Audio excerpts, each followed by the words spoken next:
Friedrich Nietzsche provokes us with unsettling questions. What if our understanding of good and evil is not eternal or universal? What if morality, far from being an unshakable truth, is a construct shaped by history and power struggles? These questions do more than challenge religious or philosophical norms. They force us to examine our deepest assumptions about right and wrong.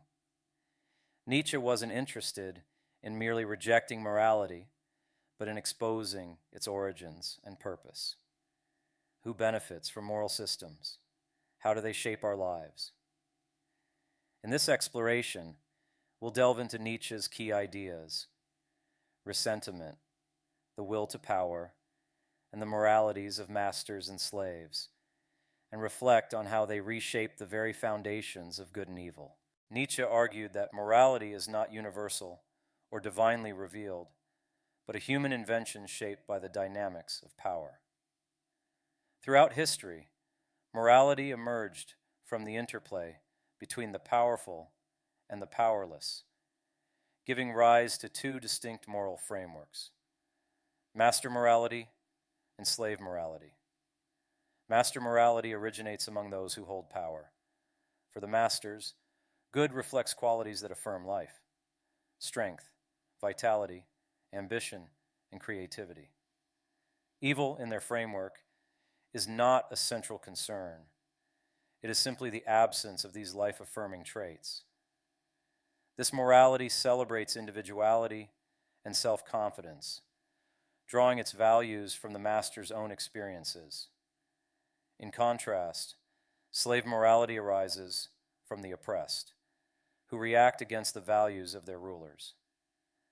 Lacking power, they redefine good and evil in opposition to the master's framework. Strength and ambition, celebrated by the masters, are condemned as evil, while traits like humility, obedience, and meekness are elevated as virtues. Nietzsche described this as a moral inversion, where weakness is recast as moral superiority. This shift from affirmation to reaction marked a significant transformation in human morality. While master morality affirmed life and its challenges, slave morality sought to suppress the power of others to justify its own condition. Nietzsche saw this inversion not as a triumph of justice, but as a coping mechanism born of frustration. Slave morality fundamentally altered the way individuals and societies relate to ambition, strength, and creativity. By framing these qualities as vices, it fostered a culture that prioritizes conformity over innovation and mediocrity over greatness. Nietzsche viewed this as a profound loss for human potential. In societies dominated by slave morality, individuals are discouraged from striving for greatness. Ambition is often met with suspicion, and those who achieve extraordinary things are frequently judged as selfish or oppressive. Meanwhile, values like humility and self-sacrifice are idealized, even when they hinder personal growth or societal progress. This suppression creates a psychological conflict. The natural drive to assert oneself, the will to power, is restrained by moral injunctions that equate ambition with immorality. This inner tension leaves individuals frustrated and disconnected from their potential, stifling their capacity for self-overcoming. Nietzsche warned that this dynamic affects not only individuals, but entire cultures. A society that vilifies strength becomes unable to nurture greatness. Figures like Napoleon, who embodied ambition and creativity, are often vilified precisely because they challenge the comfort of mediocrity. To Nietzsche, such individuals represented the will to power in action, a daring attempt to transcend limitations and reshape the world. Yet their greatness is often feared and condemned by societies that prioritize safety over progress. Ressentiment lies at the heart of slave morality. Unlike fleeting resentment, ressentiment is a deep-seated bitterness that arises from powerlessness. Those consumed by ressentiment internalize their frustrations and transform them into moral condemnation, redefining the values of their oppressors as vices. This process is not only reactive, but profoundly creative.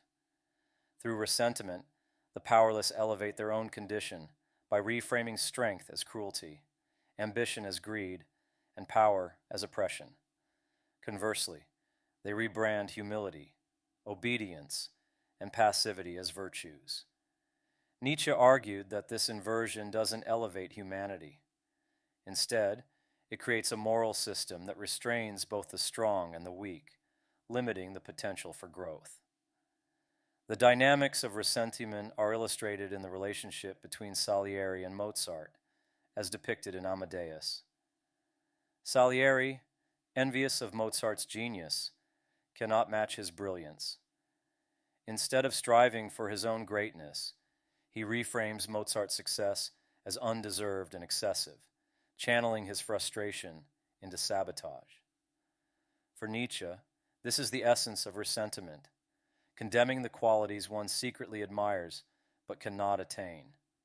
Slave morality institutionalizes this dynamic. It doesn't celebrate greatness. It enforces a framework that discourages ambition and creativity. Nietzsche's critique isn't confined to history. It's a challenge to the present, where envy often masquerades as moral outrage, and mediocrity is protected at the expense of excellence. For Nietzsche, the will to power is the driving force behind all life. It is not a desire for domination over others, but an innate impulse to grow, create, and overcome obstacles. This concept stands in stark contrast to the reactive morality of the weak, which defines values in opposition to power and seeks to restrain it. The will to power is not about seeking external validation or control. It is about self-affirmation. It manifests in countless ways. In the artist creating beauty, in the scientist pushing the boundaries of knowledge, and in the individual striving to overcome personal limitations. Nietzsche saw this drive as the essence of life itself, the force that fuels progress and transformation. This perspective reframes the concept of struggle. While traditional morality often views conflict as something to be avoided, Nietzsche saw it as essential to growth. Struggle is not an obstacle to be feared, but a catalyst for self-overcoming. Through resistance and adversity, individuals develop their strength, refine their character, and achieve greatness. The will to power, however, is not a prescription for selfishness or cruelty. Nietzsche did not advocate for the unchecked pursuit of power at the expense of others. Instead, he envisioned a world where individuals embrace their creative potential and take responsibility for shaping their own lives. This requires rejecting the reactive values of slave morality and cultivating an ethos that affirms life in all its complexity. This idea has profound implications for how we view morality. Instead of asking whether a value is good or evil, Nietzsche invites us to consider whether it affirms or denies life. Does it enhance our potential or does it restrain it? Does it reflect the fullness of human experience or does it diminish it? For Nietzsche, struggle is not merely a condition of life. It is its essence. Growth, creativity, and transformation occur not in the absence of challenges, but because of them. Conflict, resistance, and adversity are the crucibles in which strength is forged and potential is realized. Slave morality, however, seeks to suppress struggle by promoting values that avoid confrontation and risk. Humility, obedience, and self-denial, while often celebrated, can encourage passivity and discourage individuals from striving to overcome their limitations. Nietzsche argued that this avoidance of struggle leads to stagnation, both individually and collectively. In contrast, the will to power embraces struggle as a necessary part of life. It views adversity not as a barrier, but as an opportunity to grow stronger and more resilient. This perspective is exemplified in the concept of self-overcoming, a central theme in Nietzsche's philosophy. To live fully, one must constantly challenge oneself, confront fears, and push beyond comfort zones. This idea applies not only to individuals, but also to societies. Cultures that shy away from conflict and prioritize comfort over ambition risk becoming stagnant. Without the creative tension that arises from competition and struggle, progress slows, and the potential for greatness diminishes. Nietzsche saw this tendency as one of the greatest dangers of a morality rooted in ressentiment. The connection between struggle and growth is perhaps best illustrated in artistic and intellectual endeavors. The most profound works of art and the most groundbreaking scientific discoveries often emerge from periods of intense difficulty and challenge. These achievements are not born out of comfort, but from the determination to overcome obstacles and create something extraordinary. Central to Nietzsche's philosophy is the concept of amor fati, or the love of fate. Unlike resignation, which passively accepts life's challenges, Amorfati actively embraces them. It is a mindset that affirms life in its entirety, its joys, struggles, triumphs, and tragedies. For Nietzsche, this perspective is essential to overcoming the limitations of reactive morality. Amorfati transforms the way we view hardship. Instead of seeing suffering as a sign of failure or injustice, it becomes an integral part of life's dynamism. Challenges and difficulties are not obstacles to be avoided, but opportunities to grow stronger and wiser. This outlook aligns closely with the will to power, as both emphasize the importance of affirming life's complexity rather than denying it. By embracing amor fati, individuals free themselves from the bitterness of ressentiment. They no longer frame their struggles as evidence of life's unfairness or as reasons to condemn power and ambition. Instead, they see these struggles as necessary and meaningful parts of existence. This perspective allows for a deeper connection to life and a greater capacity for creativity and self-expression. Nietzsche saw amor fati as the ultimate antidote to the reactive tendencies of slave morality. While slave morality views suffering as a reason to reject or redefine values, amor fati accepts suffering as a natural and essential aspect of life. This acceptance doesn't lead to passivity, but to a more profound engagement with existence. In practice, amor fati demands courage and resilience. It requires individuals to confront life honestly, without seeking comfort in illusions or blame. This honesty, Nietzsche believed, is the foundation of a life-affirming morality, one that transcends the binaries of good and evil and embraces the fullness of human experience. Nietzsche's call to move beyond good and evil is a challenge to the moral frameworks that have dominated human history. For him, good and evil are not eternal absolutes, but constructs that reflect the power dynamics and priorities of those who created them. To truly affirm life, Nietzsche argued, we must question these inherited categories and create values that align with the realities of existence. Traditional morality often divides the world into binary opposites, good versus evil, right versus wrong, strength versus weakness.